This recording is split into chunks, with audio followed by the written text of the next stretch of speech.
오늘 우리에게 주신 하나님의 말씀은 열왕기상 17장 7절에서 16절까지 말씀입니다. 땅에 비가 내리지 아니하므로 얼마 후에 그 시내가 마르니라. 여호와의 말씀이 엘리야에게 임하여 이르시되 너는 일어나 시돈에 속한 사르밧으로 가서 거기 머물라. 내가 그 곧 과부에게 명령하여 내게 음식을 주게 하였느니라. 그가 일어나 사르밧으로 가서 성문에 이를 때에 한 과부가 그곳에서 나뭇가지를 줍는지라. 이에 불러 이르되 청하건대 그릇에 물을 조금 가져다가 내가 마시게 하라. 그가 가지러 갈 때에 엘리야가 그를 불러 이르되 청하건대 내 손에 떡 한 조각을 내게로 가져오라. 그가 이르되 당신의 하나님 여호와께서 살아 계심을 두고 맹세하노니 나는 떡이 없고 다만 통에 가루 한 움큼과 병에 기름 조금뿐이라. 내가 나뭇가지 둘을 주워다가 나와 내 아들을 위하여 음식을 만들어 먹고 그 후에는 죽으리라. 엘리야가 그에게 이르되 두려워하지 말고 가서 내 말대로 하려니와 먼저 그것으로 나를 위하여 작은 떡 한 개를 만들어 내게로 가져오고 그 후에 너와 내 아들을 위하여 만들라. 이스라엘의 하나님 여호와의 말씀이 나 여호와가 비를 지면에 내리는 날까지 그 통에 가루가 떨어지지 아니하고 그 병에 기름이 없어지지 아니하리라 하셨느니라. 그가 가서 엘리야의 말대로 하였더니 그와 엘리야와 그의 식구가 여러 날 먹었으나 여호와께서 엘리야를 통하여 하신 말씀 같이 통에 가루가 떨어지지 아니하고 병에 기름이 없어지지 아니하니라. 아멘. 신방이라기보다 뭐죠? 지금 양육을 하다 보니까 이제 이렇게 이런저런 얘기들이 나오잖아요. 제 마음 가운데 굉장히 이제 계속 최근에 양육을 하면서 일주일 내내 양육이 진행이 되는데 부담되는 마음들이 이제 조금씩 들었습니다. 어떤 게 부담이 되느냐? 양육을 받으시는 권사님이나 집사님이나 안 아프신 분들이 없더라고요. 어디가 아프네, 저기가 아프네, 막 이렇게 말씀하시더라고요. 근데 목회자로서 기도를 더 해야 되겠다라는 생각도 들면서 또 한 가지 마음이 드는 것은 우리가 예수님이 우리를 치유하셨는데 그리고 우리와 함께 계시는데 우리가 너무 그런 질병 앞에서 두려움에 떨고 기도하지 않고 있진 않은가라는 생각을 하게 됐습니다. 오늘 말씀을 준비하면서도 계속 제 안에 드는 마음은 하나님, 우리 성도들 마음 가운데 특별히 어려움을 겪거나 질병 가운데 있거나 지금 고난의 시간들을 겪고 있는 성도들 가운데 하나님께서 주시는 은혜, 하나님이 베풀어 주시는 사랑을 볼 수 있도록 하나님 붙잡아 달라고 기도하는 마음으로 준비하게 되었습니다. 오늘 엘리야는요, 광야 한복판에 서 있습니다. 아무것도 없는 광야 한복판에 조그마한 시내가 흐르는 그리 시내가에서 숨어가지고 아합이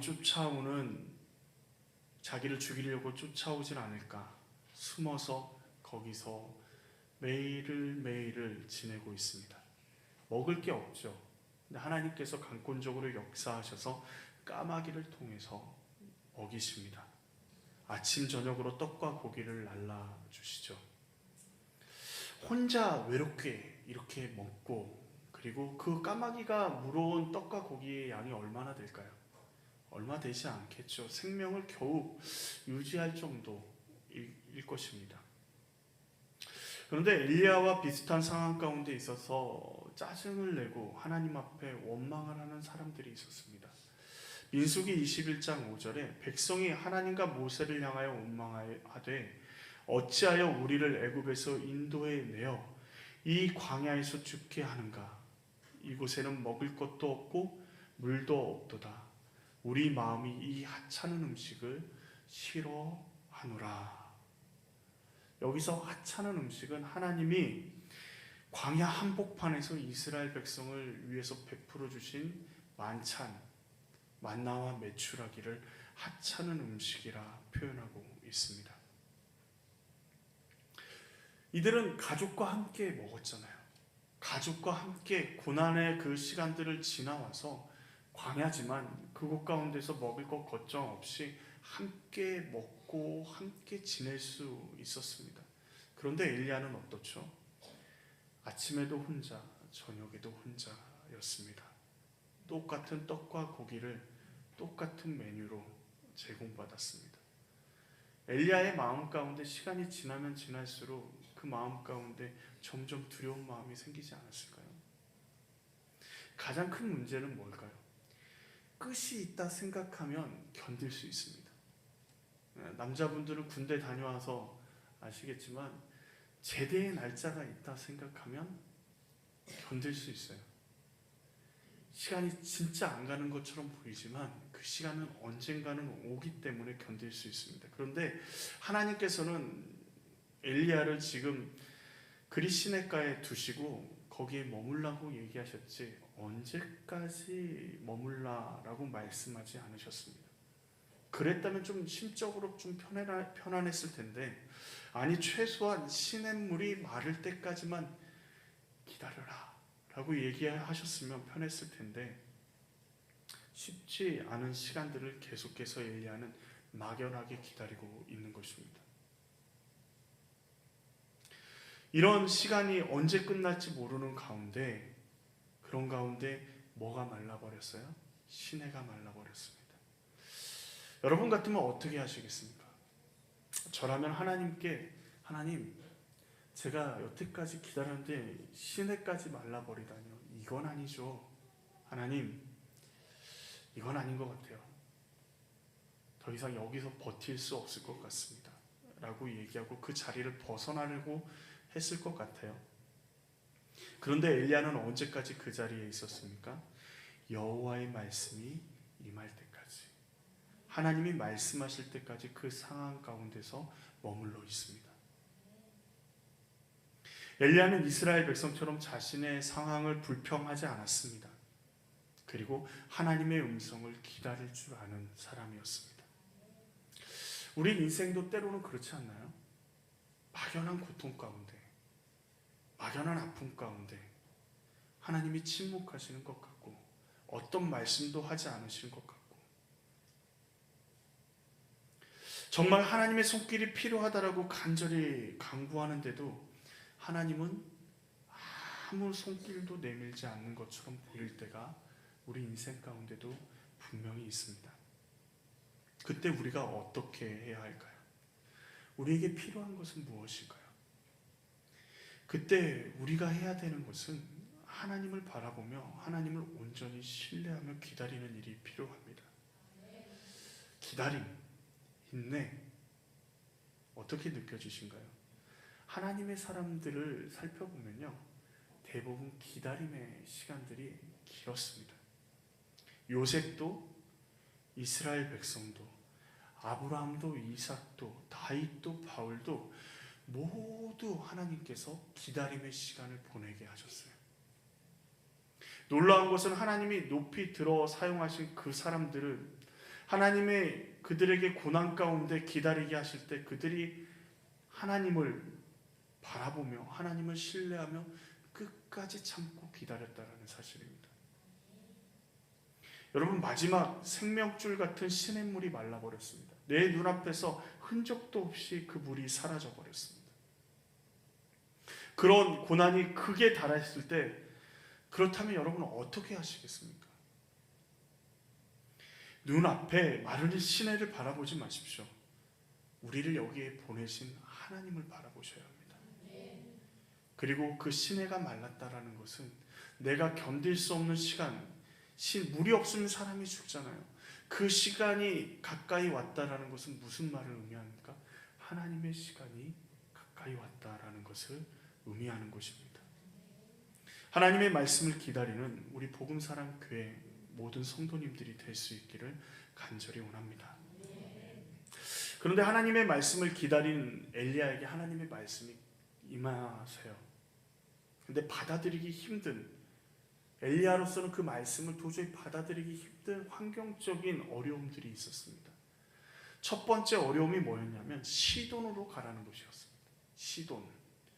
시돈에 있는 사르밧 지역으로 가라는 것인데, 시돈이요, 그리 시내가에서 시돈까지의 거리가 약 112km 정도 지금 뭐 자동차로 그 길이 반듯하게 나여 있으면 1시간 정도에 도착할 수 있는 거리죠. 그런데 오랜 시간 동안 풍족하게 먹지 못하고 노숙을 해야 했던 엘리야에게는 그 거리가 쉽지 않은 거리였습니다. 마라톤이라는 영화를 보신 적 있으신가요? 정신장애, 자폐증 걸린 아이가 마라톤을 뛰는 걸 좋아해서 엄마가 감독을 수소문해서 감독에게 아이를 훈련을 맡겼습니다. 근데 그 감독이요, 어떻게 하죠? 처음 훈련을 맡겼을 때 아이가 자폐아이인 걸 알고 실망하고 어떻게 하죠? 그냥 운동장 100바퀴 뛰어, 그리고 자기는 그늘에서 잠이 들어버렸습니다. 그런데 자폐아이가 그 떼약볕 아래서 한여름에 100바퀴를 뛰고 있는 거예요. 운동장을 뛰고 있는 겁니다. 만약에 정상적인 아이였다면 뛰는 척 하다가 쉬었을 겁니다. 그리고 말도 안 되는 훈련이라고 이야기하면서 엄마한테로 달려갔을 거예요. 그런데 그 자폐아이는 땀을 뻘뻘 흘리면서 쓰러질 둥 말둥하면서 운동장을 뛰었습니다.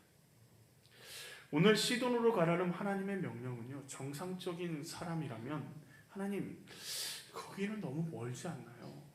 라고 생각할 수도 있는 거리입니다. 그런데 더 어려운 것은요, 시돈에 가라는 하나님의 말씀이 더 어려운 이유는 그 시돈이 누구의 고향이냐면 열왕기상 16장 31절을 보면 아합의 아내, 이스라엘을 바알의 소굴로 만든, 바알을 섬기는 나라로 만든 이세벨의 고향이 시돈입니다. 그러니까 하나님의 명령을 종합해 보면 112km 사막길을 지나서 시돈이라는 그 땅에 가서 이방 신 바알의 땅으로 들어가 거기서 머물라라고 하나님이 명령하고 계시는 겁니다. 그것도 엘리야에게 말입니다. 엘리야가 지금 왜 도망치고 있죠? 아합왕에게 바알을 섬긴다고 가뭄으로 하나님이 심판하실 거라고 선포하고 도망간 것이죠. 그런데 정작 엘리야는 어디로 가라고요? 바알 신을 섬기는 사람들 사이로 시돈으로 들어가라고 말씀하고 계시는 겁니다. 우리가 생각하기에 하나님의 백성들에게 너희 바알 더 이상 섬기지 마라. 하나님이 이 땅에 가뭄을 주신 이유가 무엇 때문이지 않으냐? 너희들이 바알을 섬겨서, 이 아합왕이 바알을 섬겨서 지금 이 고난이 우리 가운데 왔다라고 백성들에게 알고 백성들이 하나님을 섬기는 자리로 나오게 만들어야 될 것 같은데, 적들의 땅인 시돈에 가서 그곳에서 머물라 말씀하십니다. 아무것도 하지 말라라고 말씀하시는 것과 마찬가지죠. 그리시네가에서 고통 가운데 기다렸던 그 시간들이 어떻게 느껴졌을까요? 허무하게 느껴지지 않았을까요? 엘리야는 별로 가고 싶지 않은 곳 시돈으로 하나님은 가라고 명령하십니다. 두 번째로 엘리야는 하나님의 명령을 받아들이기 어려운 환경적인 문제는요, 사르밧 과부입니다. 과부란 남편이 없는 여성을 의미하죠. 그 당시에 과부란 살아가기가 굉장히 힘들었습니다. 그런데 지금 어떤 상황들 가운데 있죠? 어떤 상황들 가운데? 가뭄이 들어있는 상황 가운데 있습니다. 하나님께서 이방 지역에 가서 가난한 과부에게 가서 머물라고 말씀하고 계십니다. 설상가상으로 사르밧 과부는요, 만나서 이야기를 해보니까 어떤 상황 가운데 있습니까? 나뭇가지를 주워다가 자신과 아들을 위해서 나머지 한 움큼인 그 가루를 가지고 조금의 기름을 가지고 떡을 만들어서 나눠 먹고 죽으려고 했던 사람이 사르밧 과부의 상황입니다. 기왕에 머물게 하실 거면 유력한 집안의 사람의 집에 머물게 하시면 얼마나 좋겠습니까? 그런데 하나님은 먹을 것도 없어서 이제 가진 것으로 음식을 해먹고 죽으려고 하는 과부의 집에 누구를 보내셨어요? 엘리야를 보내셨습니다. 하나님께서 바알의 땅 시돈에 걸어가서 먹을 것이 없는 과부의 집에 머물게 하시는 하나님의 의도는 무엇일까요? 또 우리도 생각해 볼까요? 하나님을 정말 잘 섬기고 사랑하는 우리들에게 하나님께서 어려움과 환난을 주시고 고난 가운데 우리에게 머물라고 하시는 이유가 도대체 무엇일까요? 때로는 우리의 고난 가운데 있을 때 하나님께서 그 손을 넣으셔서 하나님께서 우리를 지켜주시고 보호해주시고 고쳐주시고 싸매어주시기를 원할 텐데 하나님의 말씀은 그곳에 머물러 서라라고 말씀하신다라는 것이죠. 왜 하나님께서는 그렇게 하실까요? 먼저는 우리의 고난, 그 시돈을 극복하면 하나님의 길이 보이기 때문입니다. 우리가 하나님을 믿고 하나님의 말씀대로 살아가려고 하면 하나님은 작정하신 것처럼 고난의 길로 우리를 몰아내실 때가 있습니다. 하나님께서 왜 그러실까? 하나님 나에게 왜 이러시나요? 라고 이야기가 절로 나오는 이야기들을 상황들을 하나님이 만들어 가실 때가 있습니다. 우리만 그런가요? 요나는 어떻습니까? 철천지 원수인 니느웨에게 가서 하나님의 말씀을 전하라고 이야기하십니다. 아브라함은요, 잘 살고 있는 본토 친척 아비집을 떠나서 내가 지시할 곳으로 가라고 말씀하고 계십니다. 아브라함이 원래 살았던 지역은 굉장히 풍족한 땅이었습니다. 그런데 여러분, 가나안 땅이 풍족한 땅인가요? 그렇게 보이지 않아요. 요셉은 어떻습니까? 형들에게 팔려 애굽의 종으로 팔려 나아갑니다. 엘리야가 시돈에 가야 하는 이유가 도대체 뭘까요? 사르밧에 위치한 시돈이라는 지역을 통해서 하나님께서 중요하게 가르치시고자 하는 것들이 있다라는 것입니다. 하나님은 환경이나 상황에 지배받지 않은 분이시라는 것을 가르치시는 겁니다. 그 당시의 신들은요, 각 나라의 신들이 있었습니다. 그 신들은 그 나라에 영향력을 끼치고 다른 나라에는 영향력을 끼치지 못해요. 그래서 전쟁이 나서 한 나라가 한 나라를 정복하면 제일 먼저 하는 일이 신전에 들어가서 신상을 때려 부수는 일부터 했습니다. 그것은 어떤 것을 의미하느냐? 우리나라의 신이 너희 나라의 신을 잡아 먹었다, 죽였다. 그러니 너희 나라는 이제 우리나라의 신의 지배 아래에 있다라는 것을 이야기하는 것이죠. 그런데 지금 이스라엘 상황이 어떻죠? 바알을 섬기는 일에 열심인 나라가 되어버렸습니다. 하나님을 섬겨야 될 땅, 이스라엘 땅이 바알을 섬기는 땅이 되어버렸어요. 그런데 지금 엘리야에게 하나님이 뭐라고 명령하시죠? 그 바알을 이스라엘에게서 쫓아내라고 말씀하지 않으시고 너는 시돈으로 가라 말씀하십니다. 이세벨의 고향에 가서 거기서 머물라라고 말씀하시는 거예요. 그곳에서 하나님을 바라보기를 하나님이 원하십니다. 그런 모든 환경들, 모든 것들이 다 바알을 향해 있는 그 땅 가운데서 너가 하나님의 사람으로 서서 그곳 가운데서 내 말에 순종하는 사람으로서 승리하기를 하나님은 원하시는 것입니다. 그 어떤 곳에서도 하나님의 말씀으로 서 있으면 승리할 수 있다는 사실을 보여주기를 원하시고 가르치시기를 원하시는 것입니다. 놀라운 것은요, 112km를 아무 희망 없이 터벅터벅 걸어가 하나님이 없고 아무 희망이 없는 그 시돈이라는 땅 가운데서 모든 사람이 바알을 섬기는 그 땅 한복판에서 하나님은 엘리야를 통하여서 하나님의 놀라운 이적을 베푸십니다. 사람의 상식으로는 이해가 되지 않습니다. 그 당시의 사람들로는 이해가 되지 않는 일이에요. 왜 하나님을, 야훼를 섬기는 사람이 이 땅에 와서 이 땅 가운데서 놀라운 기적을 일으키고 있냐 말입니다. 그러나 그 모든 일을 누가 계획하시고 계세요? 하나님이 하시고 계십니다. 우리의 인생 가운데 막다른 골목으로 하나님이 밀어 넣으신 것처럼 보입니다. 사방이 적인 것처럼 보이고 이 땅에는 희망이 없는 것처럼 보일 때가 있습니다. 우리 인생 가운데 정말 어둠만이 있는 것처럼 보일 때가 있습니다. 그런데요, 그때 하나님이 우리를 여기에 세우신 그 이유를 붙잡고 하나님이 우리를 세우셨다, 우리를 이 땅에 보내셔서 지금 이 자리에 이 순천 땅 가운데 우리의 가정 가운데 우리를 세우셨다. 누가요? 하나님이요. 그 사실을 붙잡고 순종하며 걸어갈 때 하나님의 길이 보이기 시작하는 겁니다. 놀랍게도 사르밧은 히브리어로 용광로, 도가니, 연단이라는 의미를 가지고 있습니다. 그 말은 무슨 말이죠? 사르밧은 훈련의 장소라는 것이죠.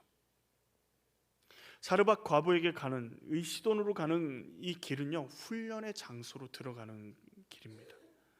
엘리야는 지금 훈련의 시간을 지나가고 있습니다. 훈련을 하다가 멈춰버리면 아무런 의미가 없죠. 공부를 하다 멈춰버리면 뭐죠? 아무런 의미가 없잖아요.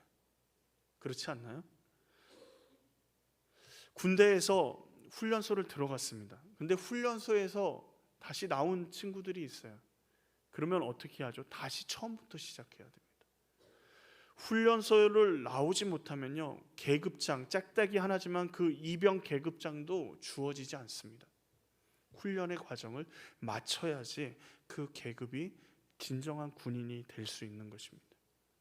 마찬가지로 하나님의 사명과 사역은 훈련 없이 주어지는 것이 아닙니다. 분명한 사실은 우리도 엘리야처럼 어려움을 느끼고 그 훈련의 과정 가운데 있다면 인내하고 극복하며 그곳에서 서서 하나님이 말씀하시는 그 말씀에 순종하며 나아갈 때 하나님의 사람으로 하나님의 뜻을 이루어가는 삶을 분명히 살아낼 것이라는 사실입니다. 두 번째는요, 엘리야는 이해되지 않는 이 상황 가운데서 하나님의 공급함을 배우며 사역의 열매를 맺게 됩니다. 사르밧 과부를 통해서 엘리야에게 그리고 우리에게 주시는 교훈은 누가 공급하신다는 거예요. 엘리야는 여기까지 누가 공급한다고 이야기를 듣고 왔습니까? 과부에게 말하여서 하나님이 그를 먹이실 거라고 말씀을 듣고 왔죠. 그런데 사르밧 과부에 가진 것이 무엇이 있습니까? 자신들이 마지막으로 떡을 만들고 먹으려고 죽은 한 움큼의 가루뿐이 없었습니다. 사르밧 과부를 통해서 엘리야가 먹는 것이 가능할까요? 인간의 상식으로는 이해가 되지 않습니다. 과부를 바라볼 때는요, 우리로는 이해가 안 돼요. 그러나 하나님의 이런 환경을 보면 어떻게 되죠? 흔들리게 됩니다. 우리가 하나님이 원하시는 것은 우리가 그 사르밧 과부, 아무것도 가진 것 없는 그 과부를 바라보라는 것이 아니라요, 하나님을 바라보라는 것입니다. 환경의 영향을 받지 않아야, 하나님을 바라보아야 엘리야는 움직일 수가 있고 엘리야는 살아갈 수가 있습니다. 생각해 보십시오. 바알과 아세라 선지자 850명과 대결할 때 엘리야는 혼자였습니다.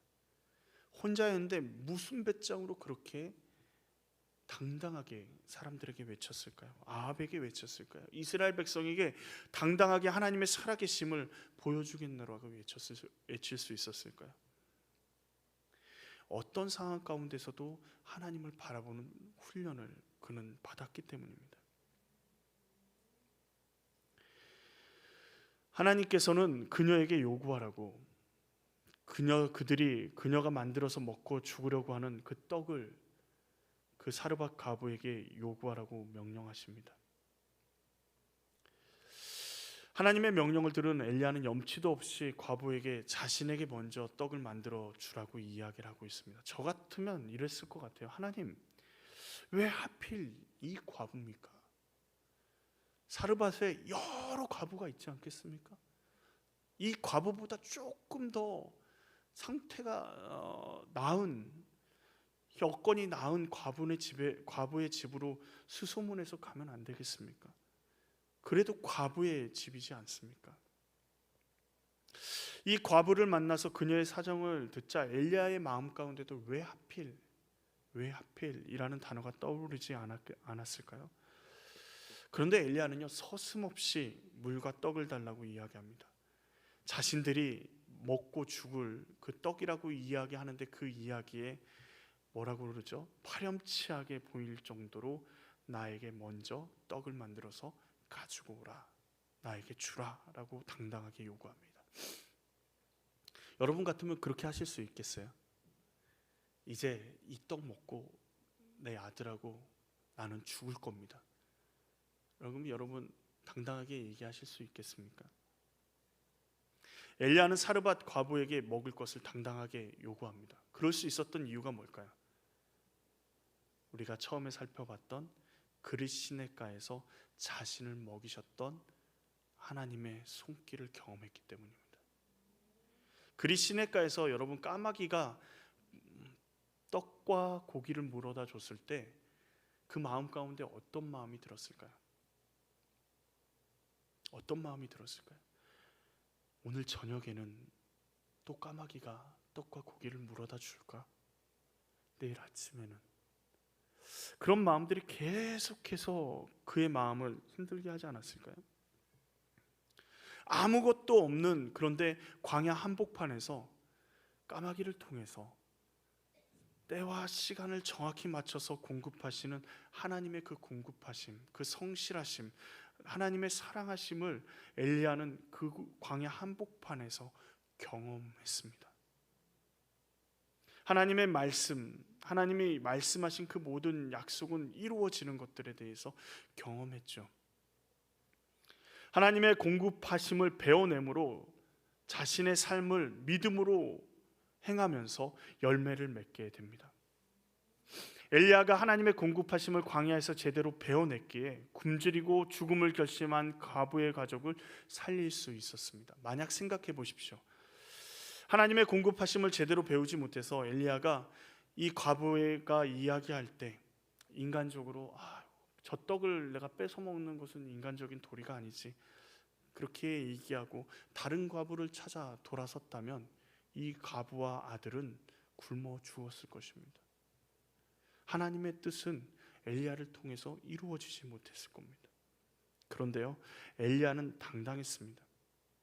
광야 한복판에서도 자기를 먹이셨던 하나님이 지금 이 순간에도 나를 먹이실 수 있다고, 아니 이 과부를 통해서 하나님이 나를 먹이신다 약속하셨으니 먹이실 수 있다고. 놀랍게도 엘리야의 선언을 13절 말씀에 보십시오. 나를 위하여 작은 떡 한 개를 만들어 내게로 가져오고, 나를 위해서 먼저 떡을 만들어 내게로 가져오고 그 후에 너와 내 아들을 위하여 만들라. 가루가 얼마나 있었다고요? 한 움큼이요. 얼마 있지 않은데 그걸로 떡을 만들고 그 후에 너희를 위해서 만들라고 얘기합니다. 너무도 당당해요. 너희를 위해서 만든 것은 누가 준비하시는 거예요? 하나님이 준비하실 거라는 거예요. 하나님께서 너가 나를 먹일 거라고 말씀하셨으니 너는 나를 먹이고 하나님은 너희를 먹일 것이라고 말씀하고 계시는 겁니다. 우리는 환경을 탓하는 경우가 많습니다. 요즘 개천에서 용이 씨가 말랐다라고 얘기하죠. 이유가 뭡니까? 돈으로 여러 가지 수백만 원, 수천만 원짜리 과외를 하면서 가르치기 때문에 돈 많은 집안의 아이들이 좋은 대학, 좋은 곳에 들어가기 때문에 개천에서 씨가 말랐다라고 우스갯소리로 이야기를 합니다.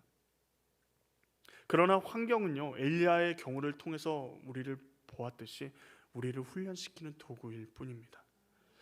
환경을 탓하기 시작하면 시돈에 가보지도 못하고 광야에서 무너질 수밖에 없습니다.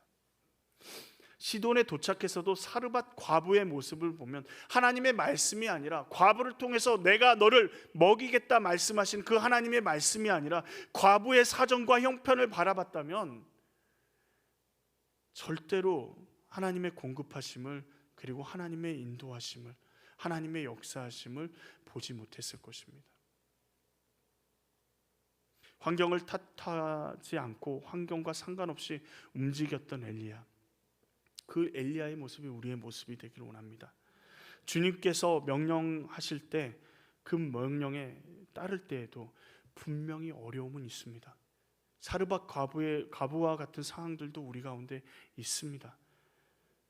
원수의 땅인 시돈의 땅에 가야 됐고, 거기서 너무도 가난한 과부의 신세를 듣고 그 신세를 져야 했지만 엘리야는 어떠한 이유도 환경에 탓도 하지 않고 순종했습니다. 엘리야는 그 모든 환경을 뛰어넘어 바알을 섬기는 한복판에 그 사람들 앞에서 놀랍게 하나님의 역사를 이루는 것을 보게 됩니다.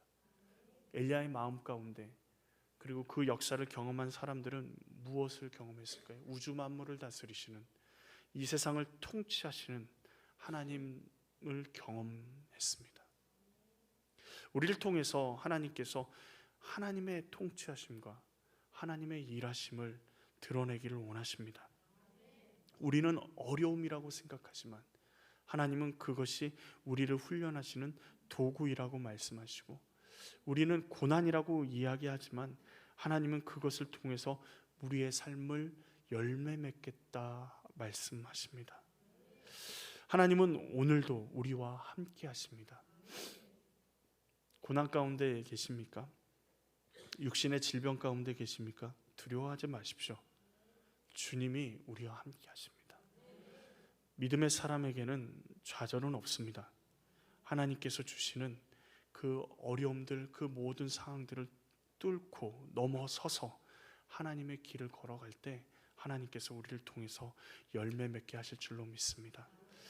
찬양 중에 우리 교회에 와서 가장 많이 불렀던 찬양인 것 같아요. 아무것도 두려워 말라라는 찬양이 있습니다. 아무것도 두려워 말라, 주 나의 하나님이 지켜주시네. 놀라지 말라, 겁내지 말라, 주님 나를 지켜주시네. 내 마음이 힘에 겨워 지칠지라도 주님 나를 지켜주시네. 세상의 험한 풍파 몰아칠 때도 주님 나를 지켜주시네. 주님이 나의 산성이 되시고 나의 요새가 되시고 나의 소망이 되시고 나의 힘이 되신다 말씀하셨습니다. 이 고난이 우리를 무너뜨릴 수 없습니다. 우리의 육신의 질병이 우리를 무너뜨릴 수 없습니다. 주님이 우리와 함께 하시기 때문입니다. 지금 이 시간 우리의 아픔, 우리의 연약함, 그리고 우리가 가지고 있는 모든 문제를 주님 앞에 올려드리며, 주님 이 찬양의 가사처럼 오늘 엘리야처럼 담대함으로 어려움, 그리고 고난, 아픔을 뛰어넘어 주님을 믿고 의지하며 살아가게 하여 주시옵소서. 우리 같이 찬양하시겠습니다.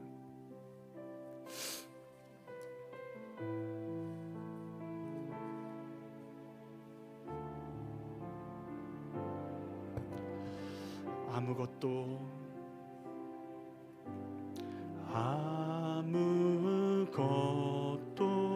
두려워 말라, 주 나의 하나님이 지켜주시. 놀라지 마라, 놀라지 마, 겁내지 마라, 겁내지 마라, 주님 나를 지켜주시네. 내 맘이 힘에 겨워, 내 맘이 힘에 겨워 지칠지라도 주님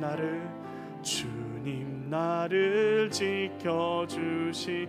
세상의 험한 풍파, 세상의 험한 풍파 몰아칠 때도 주님 나를 지켜주시네.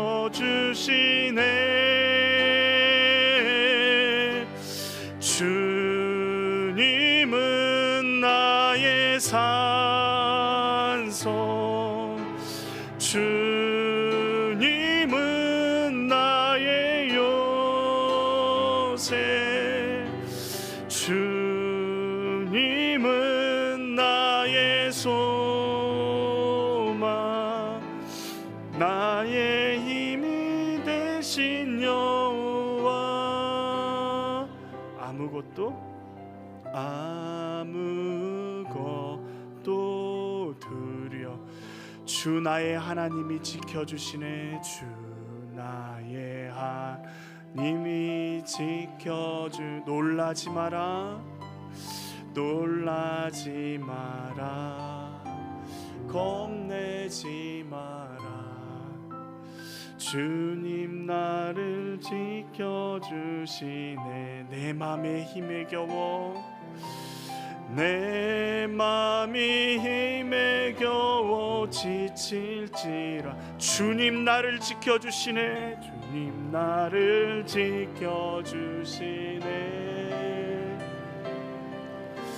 세상에 험한 풍파 몰아칠 때도 주님 나를 지켜주시네.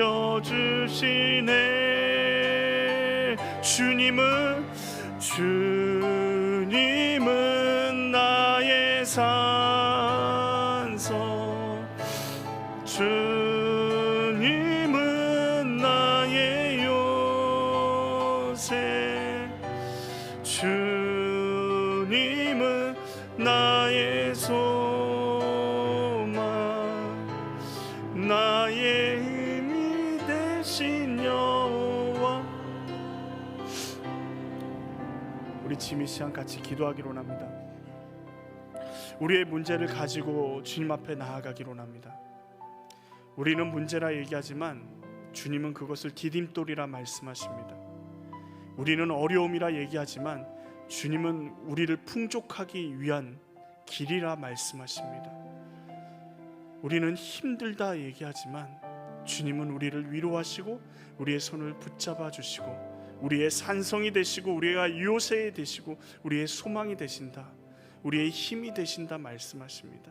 내가 너의 힘이 돼 주겠다. 딸아, 아들아, 지치지 말고 나아가자 라고 말씀하십니다. 지금 이 시간 우리의 문제를 가지고, 특별히 육신의 질병을 가지고 힘들어하는 분들은 자신의 아픈 부위에 손을 얹고, 주님, 내 손이 주님의 손이 되게 하시고 내 손이 주님의 치유의 손길이 되게 하여 주셔서 주님 고쳐주시고 만져주시고 하나님의 놀라운 역사심이 드러나게 하여 주시옵소서. 지금 이 시간 우리 같이 기도하며 나아가기로 합니다. 같이 기도하시겠습니다. 하나님 아버지, 그렇습니다. 우리의 육신의 연약함, 우리의 아버지 아픔들, 하나님 아버지 그 모든 것들을 주님 앞에 내려놓습니다. 하나님 아버지, 주님 붙잡아 주셔서 아무것도 두려워하지 말라 말씀하시는 주님 앞에 아버지, 바알의 아버지 그 현장 한복판에 들어가는, 바알만을 섬기는 그 땅 가운데 들어가 아버지 하나님의 말씀을 실천하는 엘리야처럼 아버지 우리가 온전히 주님만을 의지하며 단단히 나아갈 수 있기를 원합니다. 이 세상의 풍파가 몰아치고 때로는 아버지 내 마음의 힘에 겨워서 지칠지라도 주님이 우리를 지켜주시고 계시고 주님이 우리의 산성이 되어주시고 나의 요새가 되어주시고 나의 소망이 되어주시고 나의 힘이 되어주신 그 주님을 바라보기로 합니다. 하나님 아버지, 우리가 아버지 지쳐 쓰러지지 않게 하시고 하나님 아버지, 우리가 아버지 이 어려움 가운데, 이 문제 가운데 함몰되어서 하나님을 바라보지 못하는 일이 없도록 하나님 아버지 주님의 손길을 붙여주시고 주의 빛을 비춰주시고 주의 손을 붙잡고 나아갈 수 있게 하여 주시옵소서.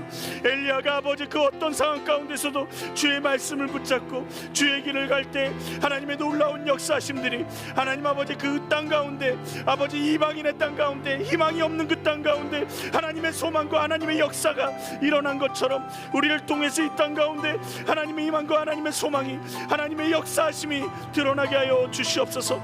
주여 아버지 역사해 주시기로 합니다. 지금 이 시간 육신의 연약함을 가진 모든 성도들 가운데 아버지 예수님 만져주시고 치료하여 주시고 하나님 아버지 역사해 주셔서 주님이 아버지 채찍에 맞음으로 너희가 나음을 입었다 말씀하신 그 말씀을 붙잡고 예수 그리스도의 그 사랑을 붙잡고 나아갑니다. 주님 만져주시며 아버지 주님 치료하여 주시고 아버지 회복시켜 주시옵소서. 하나님 아버지, 우리 가운데 주의 놀라운 역사심들이 드러나게 하여 주시옵소서.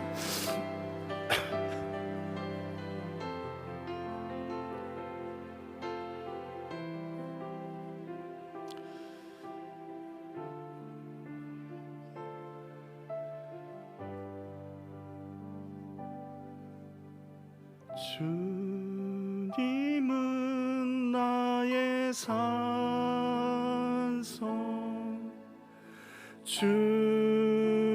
주님은 나의 요새, 주님은 나의 소망, 나의 힘이 되신 주님은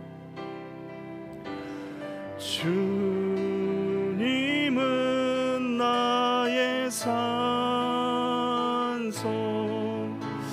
주님은 나의 요새, 주님은 나의 소망.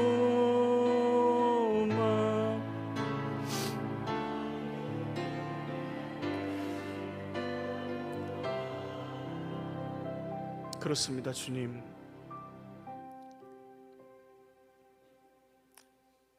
주님이 없는 것 같은 시돈 땅에 아무것도 가지지 못한, 정말 너무도 가난한, 죽음밖에 남아있지 않은 그 과부에게 엘리야를 보내신 것처럼, 아무 희망도 없는 것처럼 보이는 이 땅 가운데 우리들 가운데 예수 그리스도를 보내주시고 우리를 소송케 하시고 우리를 새로운 존재로 하나님 자녀 삼아 주셨음을 감사합니다.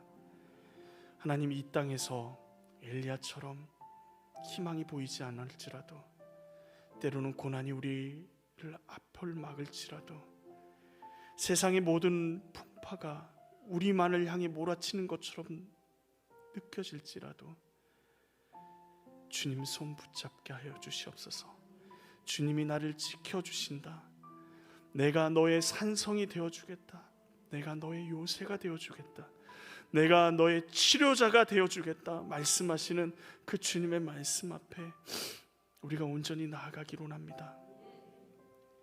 하나님, 이 세상에 우리가 지는 것이 아니라, 문제에 함몰되는 것이 아니라, 어려움에 뒤로 물러서는 것이 아니라, 주님의 말씀을 붙잡고 뛰어넘어 주님이 말씀하시는 그 길을 걸어가 주님이 우리를 통해서 이루시고자 하는 하나님의 놀라운 뜻과 열매를 맺게 하여 주시옵소서. 주님, 우리를 붙잡아 주실 줄 믿습니다. 예수님의 이름으로 기도합니다. 아멘.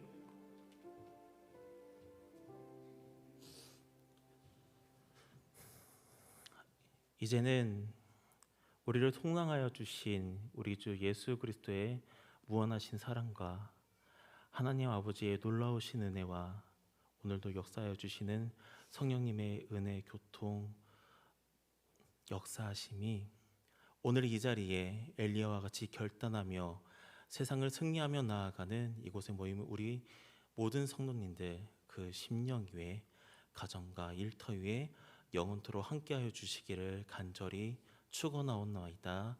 아멘.